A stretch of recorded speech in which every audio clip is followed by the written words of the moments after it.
After years of quiet authority, silverware-laden seasons, and moments of pure footballing magic, the curtain falls on a defining chapter at Real Madrid. Carlo Ancelotti's time at the helm of the Spanish giants has officially come to an end. Following the final whistle against Real Sociedad, the legendary Italian manager took his final steps on the touchline of the Santiago Bernabeu as its commander. There will be no more tactical gestures from the technical area, no more serene expressions masking deep tactical wisdom, just applause, tributes, and memories that will linger long after the lights dim. His departure is no ordinary goodbye. It is the closing of an era, one marked not just by trophies, but by a philosophy of calm strength and unwavering respect. In a club renowned for its relentless pressure and sky-high expectations, Ancelotti brought balance. Where others faltered under the weight of the badge, he thrived. He didn't bend the club to his will. He harmonized with it. He understood Madrid. And more importantly, Madrid understood him. Under his stewardship, the team reached the peaks that only a few in world football ever climb. European nights filled with drama and brilliance, comebacks that seemed born from destiny, and domestic triumphs built on cohesion rather than chaos. But more than the results, what endeared him to fans, players, and staff alike was his human touch.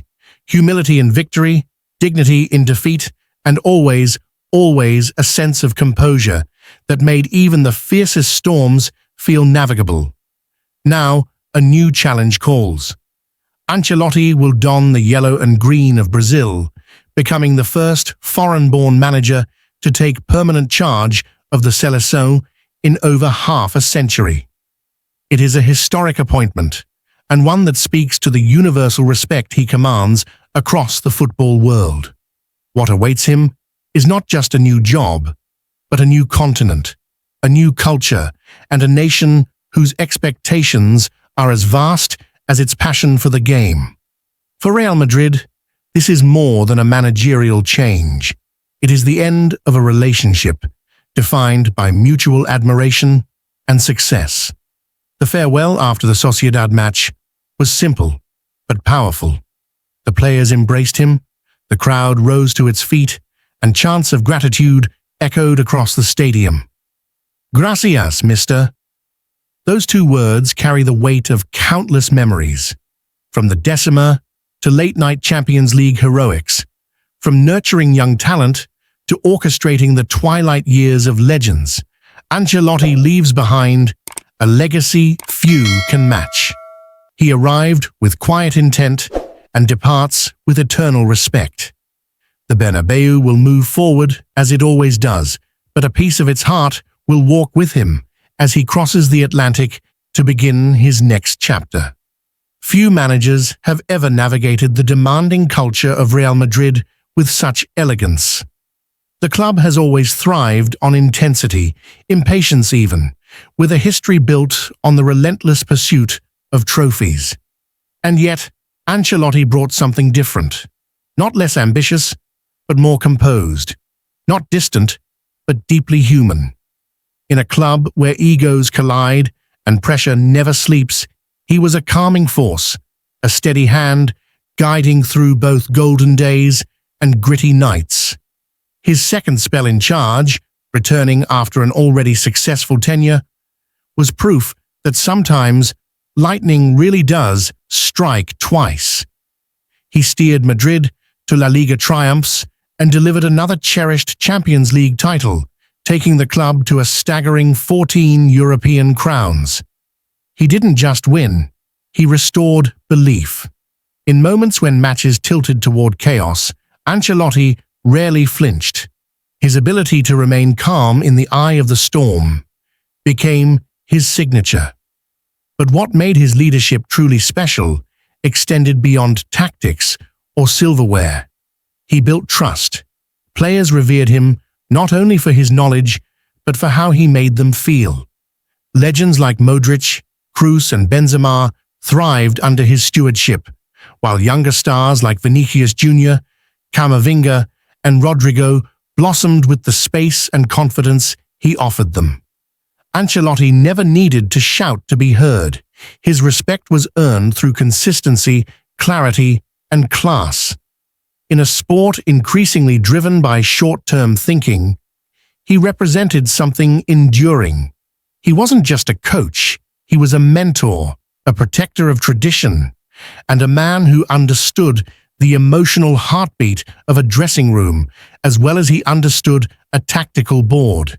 It's no surprise that when the players embraced him after the final whistle, it felt more like a farewell to a father figure than just a manager. His next chapter is already written, the head coach of Brazil, a nation with its own sky-high expectations and emotional footballing soul. It's a bold, history-making step. The first non-Brazilian to lead the Seleção in over 60 years.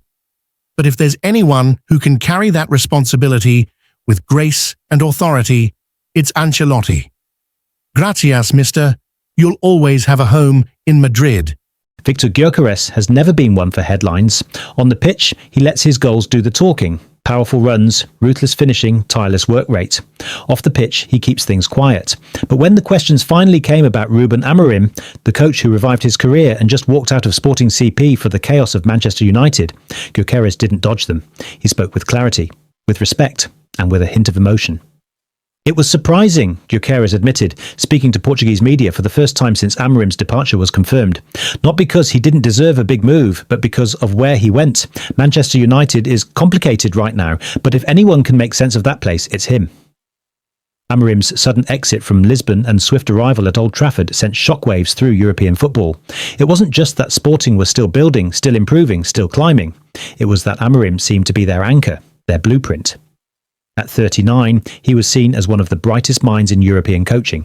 For many, the Premier League seemed inevitable, just not now, and definitely not to a club as volatile as United. But it's that same volatility that may have opened a door for Gyökeres, a door he never thought would appear so soon. The Swedish striker enjoyed the best season of his career under Amorim. Plucked from Coventry City in a movie some questioned at the time, Gyökeres exploded in Liga Portugal, racking up goals and assists with a frightening consistency.